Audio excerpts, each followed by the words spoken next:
In 1974, in a house near the river of Amityville, Ronald woke up seeing weird visions and hearing voices that tell him catch them, kill them.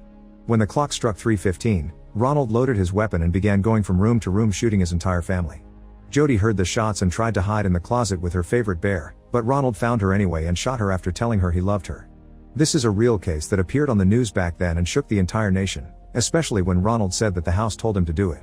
1 year later, George and Kathy are happily living together as newlyweds. Kathy has 3 kids from a previous marriage, and while Michael likes George just fine, Billy and Chelsea aren't big fans. One afternoon, the couple goes out to look for a new house and ends up driving around Amityville, which George thinks they can't afford.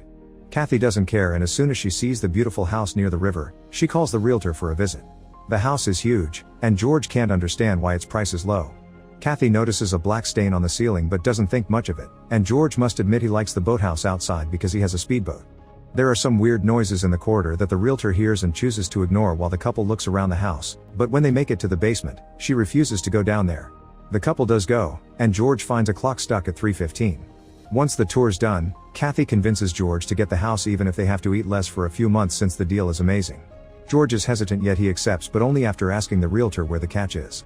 The realtor finally admits this is the house where the infamous tragedy happened, which makes Kathy have doubts, but George reminds her that houses don't kill people, people kill people.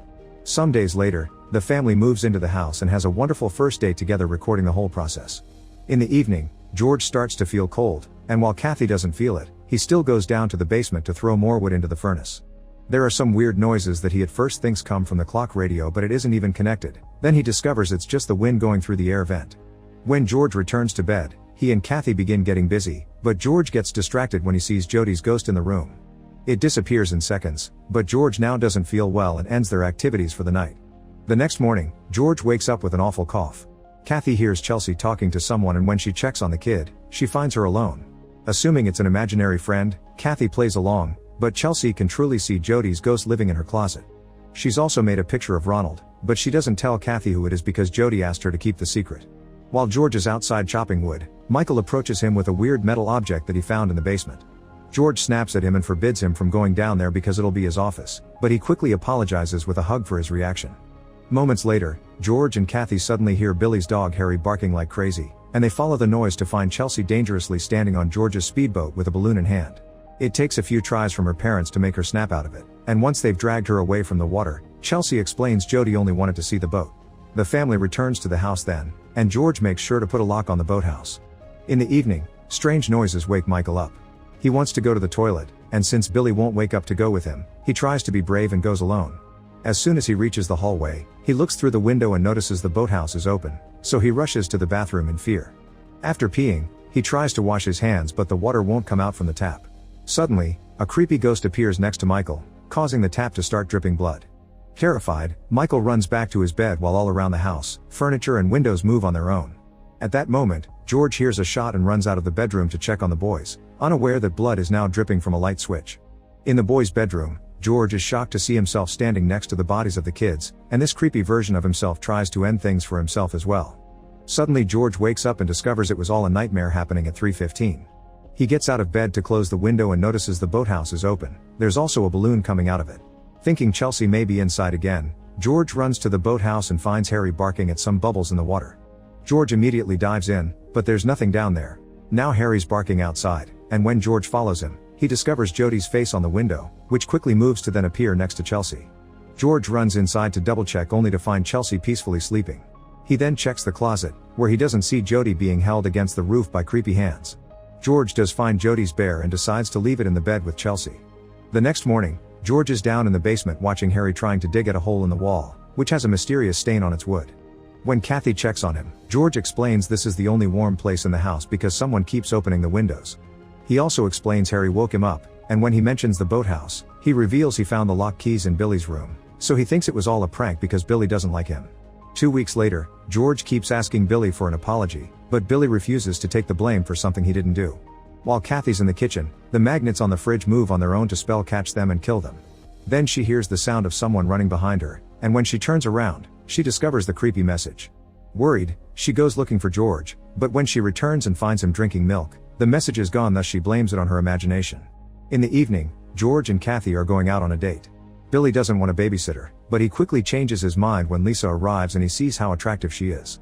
Lisa used to babysit for the previous family, and after the parents are gone, she tells Billy the whole story. Ronald had first thought his dog was evil, so he killed it. A few days later he thought his family were demons and killed them too. She's suddenly interrupted by the arrival of Michael, and while Lisa tells him to cover his ears, he ends up hearing everything anyway. Lisa explains the deaths with gruesome detail, and afterward, she shows them the closet where they had found Jody. Chelsea shows up too and shares that Jody says Lisa's an awful babysitter, and it turns out it was Jody that got Lisa fired. Billy dares Lisa to enter the closet and Lisa does it, ignoring Chelsea's warnings that it may anger Jody. Lisa finds Jody's bear right before the door closes behind her, and the boys can't open it from the outside even if it doesn't have a lock. As Chelsea's drawing toy displays a message saying hate her, the lights begin flickering and Jody appears in the closet to make Lisa touch the bullet wound Ronald left on her forehead. Lisa screams in horror as many creepy visions appear in front of her, and the boys run to find help. Moments later, an ambulance takes a traumatized Lisa away. George yells at the boys for pulling a dangerous prank, ignoring Billy when he says it was the house that did it. The boys don't want to sleep in that bedroom anymore now that they know about the tragedy, but George forces them to anyway. Kathy goes to check on Chelsea, who explains Lisa had been mean to Jody so Jody hurt her. Jody also thinks Kathy's a good mom so she won't hurt her, but she hates the bad man that lives in the house and makes her do bad things. The next day, George leaves Billy to work with the wood until late, making him miss dinner.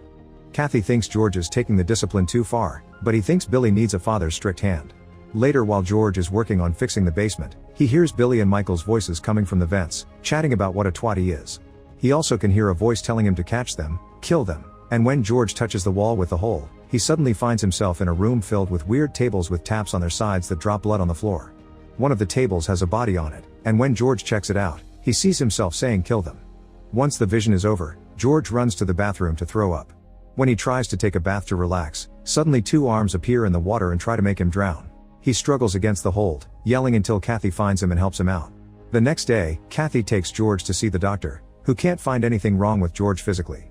George admits he started to feel better the minute they left the house, but he protests when the doctor asks him to see a psychiatrist, pointing out he isn't crazy. At home, Billy is watching over his siblings. Chelsea leaves the table to find her bear, and when her parents return, they find the bear on the ground outside. Suddenly they hear Chelsea's voice and when they look up, they find her casually standing on top of the house.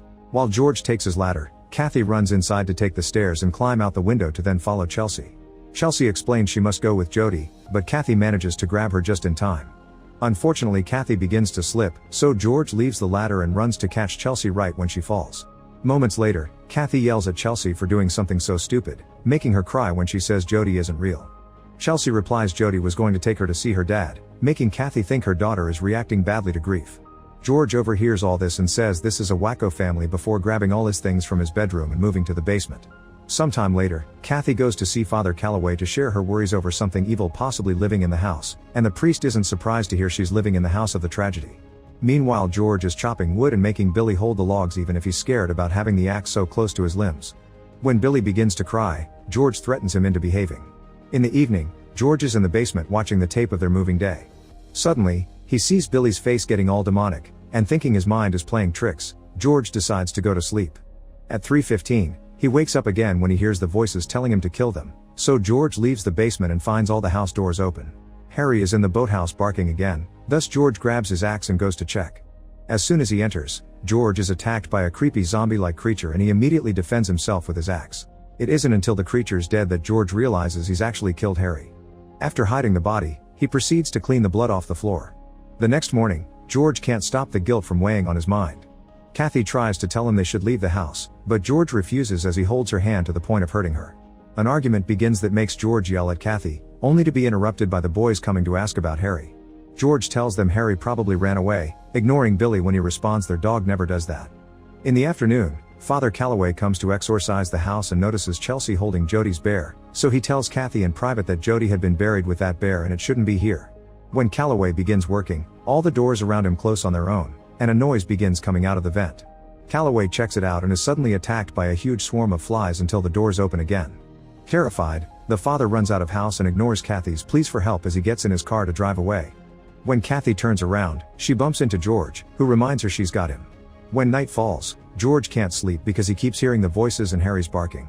The TV suddenly shows him the same visions Ronald had seen and asks him to kill them, making George run outside to stop hearing them. From the window, Kathy sees her husband suffering on the ground. On day 28, Kathy decides to go to the library to investigate the tragedy. She learns that Ronald heard voices, that he also moved to the basement, that he killed his family after 28 days, and that the police found a notebook with the same spelling she had seen on the fridge magnets.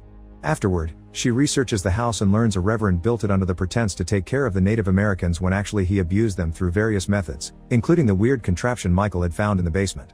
Kathy rushes to see Calloway to share this information, and Calloway admits he hadn't believed Ronald when he came with the same problem, but he believes it now, meaning Kathy needs to get her family out of the house immediately. Meanwhile, George is finally tired of the whispers and begins knocking down the basement wall with a hole in it. On the other side, he finds a bunch of worms and a second wall, which he also knocks down to find the room he had seen in his dream. Here George finds the ghosts of all the Native Americans that the Reverend had killed. At the end of the corridor, George finds the spirit of the Reverend himself, who reenacts the night of his death. He had ended things so his presence would live forever in the house, and now he can possess George. Suddenly George wakes up and goes to answer the ringing phone, but as soon as he hears Kathy asking him to leave the house, George tears the phone off the wall. Kathy rushes back to the house and finds George in the boathouse, looking for spirits in the water with a flashlight to get rid of them with the boat propeller. When Kathy calls his name, George turns around and blinds her with the flashlight, making her fall into the water. Her hair gets stuck in the boat's propeller, and when George checks on her, he sees a demonic face and turns on the propeller to get rid of it. Kathy struggles against the hold until George finally sees her real face and lets her go. Kathy runs into the house and finds Chelsea in the basement, where they discover coffins for the whole family. George suddenly shows up acting creepily, prompting Kathy and Chelsea to run away and meet with the boys to try to escape. George grabs a weapon and begins chasing after them, easily pushing away every obstacle the family throws his way. The family can't find an exit because all the doors and windows close on their own, and eventually George catches up to them to grab and hit Kathy, only to let go of her when Billy hits him in return. Chelsea guides the family upstairs so they can escape through her window, which is open because it used to be Jody's. They climb on the roof, and when George shows up to follow them, Billy tears off a piece of metal from the chimney and hits George with it, causing him to fall and lose his weapon. The family then tries to re-enter the house through a different window, only to be scared away by the Reverend's ghost. They end up coming down by using the roof stairs, only to discover George has woken up and has retrieved his axe.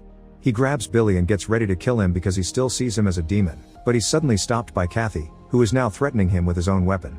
George dares her to do it, but Kathy can't bring herself to kill her own husband, so instead she knocks him out. Visions of their happy days together flood George's mind as he wakes up and attacks Kathy with his axe, only to realize this is a vision as well. Coming to his senses, George asks Kathy to kill him, but Kathy just knocks him out again before she and the kids tie him up. Then they drag his body to the boat, where he wakes up again as the visions of the tragedy flood his senses. Billy wants to leave him here, but Kathy forces her kids to obey and the whole family leaves on the boat. Once they're far enough from the house, George shows that he isn't affected anymore and finally accepts they need to leave for good. The family never returns for their personal possessions. Back in the house, Jody screams in fear as the house rearranges itself. The clock shows 3:15 again, and two hands pull her spirit away. Make sure to subscribe and turn on notifications so you can watch more videos like this. Thanks for watching.